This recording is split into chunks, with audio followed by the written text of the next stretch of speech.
নমস্কার, আপনাদের সঙ্গে রয়েছে আমি সৌমিতা। আপনাদের সবাইকে স্বাগত জানাচ্ছি আকসলেপিয়া হেলথ ইউটিউব চ্যানেলে।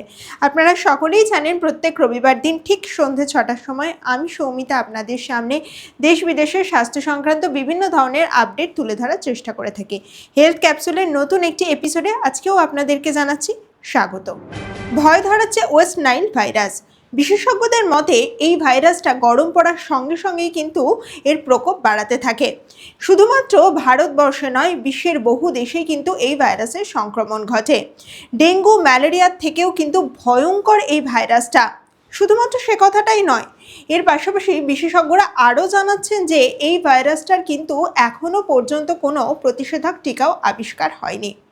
মানুষের শরীরে এমনকি মস্তিষ্কে যদি এই ভাইরাসের সংক্রমণ ঘটে তাহলে কিন্তু মস্তিষ্ক একেবারে বিকল হয়ে যেতে পারে এবং একই সঙ্গে পঙ্গু হয়ে যেতে পারেন যে কোনো মানুষ।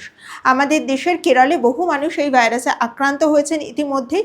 তবে আর কোথায় কোথায় আমাদের দেশে সংক্রমণ ঘটতে শুরু করেছে সেই ব্যাপারে বিস্তারিত তথ্য কিন্তু এখনও আমাদের হাতে এসে পৌঁছয়নি। বারবার করেই গর্ভপাত, কিছুতেই মা হতে পারছিলেন না ৩৪ বছর বয়সী ডায়েটিশিয়ান বিদিশা মজুমদার। তবে শেষমেশ আশার আলো দেখা গেল। শহর কলকাতার এক বেসরকারি হাসপাতালে এক বিশেষ অপারেশনের মাধ্যমে কিন্তু সন্তান প্রাপ্তি হলো তার। চিকিৎসক এবং সেই সঙ্গে সঙ্গে জানা যাচ্ছে যে হাসপাতালের কর্মীরা ভীষণভাবে এই কাজে সাহায্য করেছিলেন। চিকিৎসক সৌপ্তিক গঙ্গোপাধ্যায়ের নেতৃত্বে কিন্তু এই বিরল অপারেশন হয়। বলা বাহুল্য, শহর কলকাতা এক নজির ঘটালো।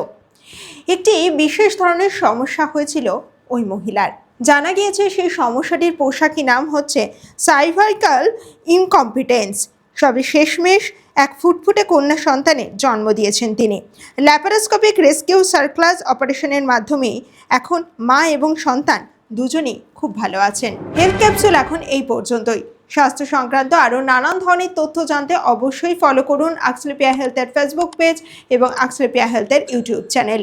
আরও বিস্তারিত তথ্য জানতে অবশ্যই কিন্তু চ্যানেলটাকে ফলো করবেন। সকলে ভালো থাকুন, সুস্থ থাকুন। দেখা হবে আবার পরের এপিসোডে। নমস্কার।